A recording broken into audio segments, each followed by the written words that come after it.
Guni-Guni TV.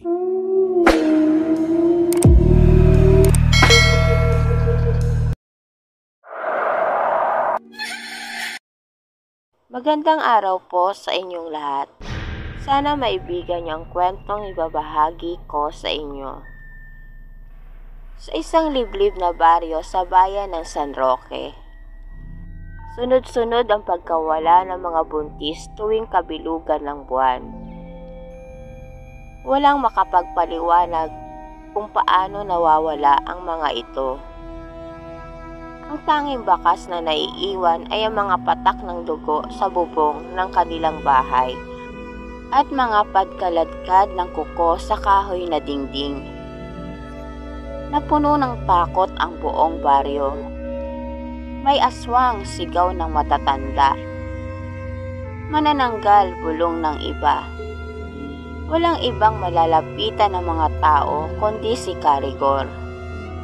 Isang albularyong kilala sa kanyang mahika negra at paggamit ng buntot pagi laban sa mga aswang. Si Mayet, isang buntis na 5 buwan pa lamang, ay labis na natakot. Kaya't lumapit siya kay Carigor upang humingi ng tulong. "Huwag kang mag-alala," sabi ng albularyo, habang hinahalo ang isang itim na langis sa loob ng bote. "Ipahid mo ito sa katawan mo tuwing hating gabi. Huwag kang aalis ng bahay kahit anong mangyari." Ngunit habang ipinapaliwanag niya ito, nakangisi si Carigor sa sarili. Sapagkat hindi pangontra sa aswang ang langis na iyon. Bagkus, ito ay sagradong langis ng manananggal. Ang langis na ginagamit upang mahati ang katawan ng mga tulad nila. Si Carigor mismo ay isang takapagtago ng lihim. Hindi lamang siya isang albularyo, kundi isa ring tagapag-ingat ng mga manananggal sa kanilang baryo. Dumating ang kabilugan ng buwan.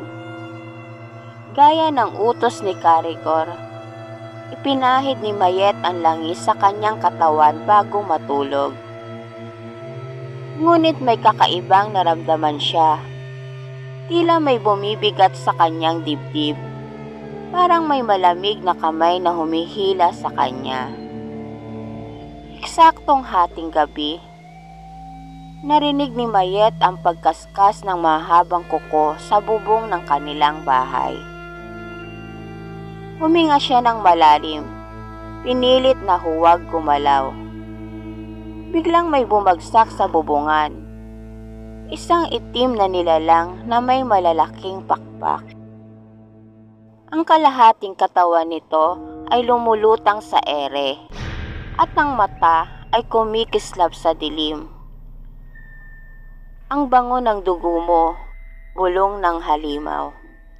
Biglang sumigaw si Mayet. Ngunit bago siya makatakbo, lumilim ang kanyang paningin. Ang huling narinig niya ay ang pagtawa ng malalim at nakakatakot na tinig.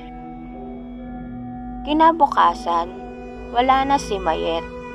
Tanging bahid ng dugo at punit na tela ng kanyang duster ang natira sa sahig.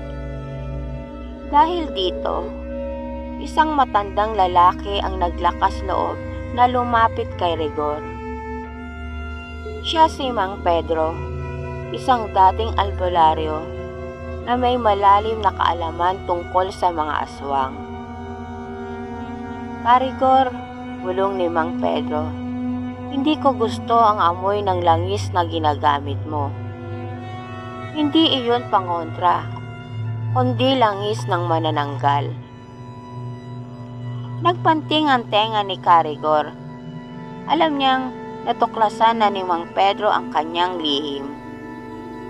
Kinagabihan, dumiretso si Mang Pedro sa gubat. Hawak ang kanyang buntot pagi. Ang tanging sandatang kayang pumatay ng isang aswang. Sa gitna ng dilim, nakita niya si Carigor sa isang lihim na kuweba, kasama ang isang manananggal na bumabalik sa kanyang katawan. "Huli ka!" sigaw ni Mang Pedro. Hinatak niya ang buntot pagi at pinalo ito sa katawan ng manananggal. Napasigaw ang halimaw. Nagsimulang umusok ang kanyang balat. Nagbabaga sa hapdi. "Aray!" sigaw ng manananggal bago ito mabilis na lumipad palayo. Iniwan ang kanyang kalahating katawan.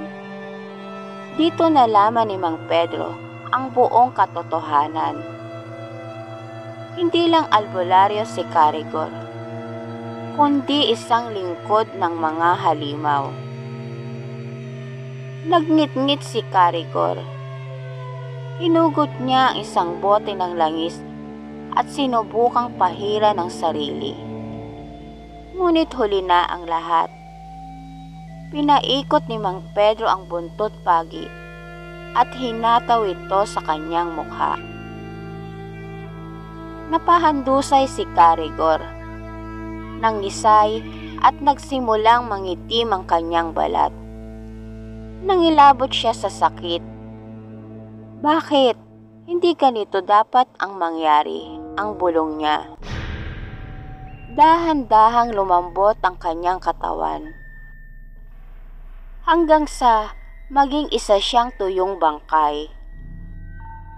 Ang kanyang kaluluwa ay kinuha ng mga aswang na kanyang pinagsisilbihan.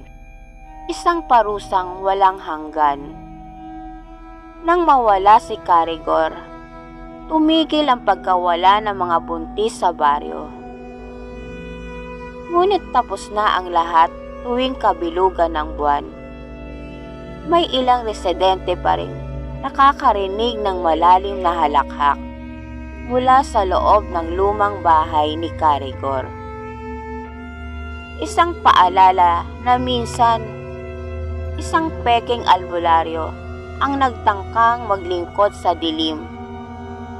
At sa isang sulok ng gubat, nakatayo si Mang Pedro, hawak pa rin ang kanyang buntot pagi na kabantay.